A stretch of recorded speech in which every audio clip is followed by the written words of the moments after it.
The dating scene's changing for young and old alike. So instead of this, there's this, online dating. People like Teresa Preston, who at 65 is looking for the right person. The bar scene? Come on. I mean, I am not going to go hang out at a bar to meet somebody. Or Walt Stansfield, whose wife died 10 years ago. And I don't go to the bars that much. I did all that when I was in my 30s.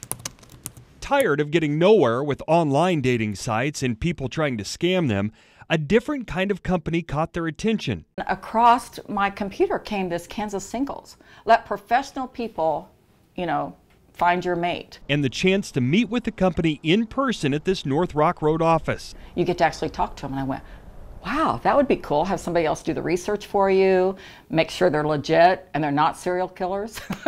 Convinced? If you're happy with what we show you today, will you sign up now? Both say they were ready to sign up. How much did they want? $5,000. And Teresa, how did you react when they said $5,000? I was a little shocked. I called the number and they asked me to come down, and next thing I knew, I spent $5,000. $5,000 for 8 introductions, but they say the service wasn't as personal or local as promised. Teresa says every time she called, she was assigned a new matchmaker. My matchmaker, my professional, personal matchmaker, has changed 4 times. And no longer face-to-face with a matchmaker, but by phone with people more than 1,300 miles away. And getting a hold of someone? And every time I call the extension, we cannot answer your phone right now. Teresa says her introductions were terrible matches based on her personal profile. One of those matches was with Walt. Not only do they live more than an hour apart, both joked with us the only thing they do have in common is the concern they paid too much. And that first match was... Well, if you talk to him, he would admit this too. We have nothing in common. I have a whole list. They told me when I came, bring your list of what you want.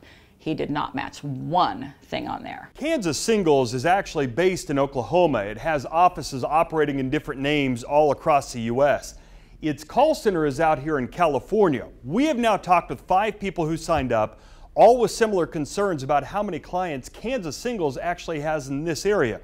The company's not talking to us on camera, but did issue a written statement saying in part, our pool changes every week. It goes on to say the success of our clients is dependent upon this constantly changing pool of people, not a stagnant database.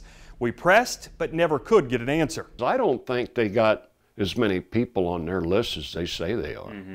Those concerns are not unique to Kansas. This is from a California TV station earlier this year. Good evening. The company here says that it is keeping up its end of the bargain. But the clients who contacted us say the matchmaker charged them high fees in return for specialized service, which they say they never got. Teresa and Walt regret not asking more questions before spending money and time they wish they could get back. That's $200 and some out of my budget every month. It's a lot of money. Yeah. Oh, absolutely. I mean, $5,000.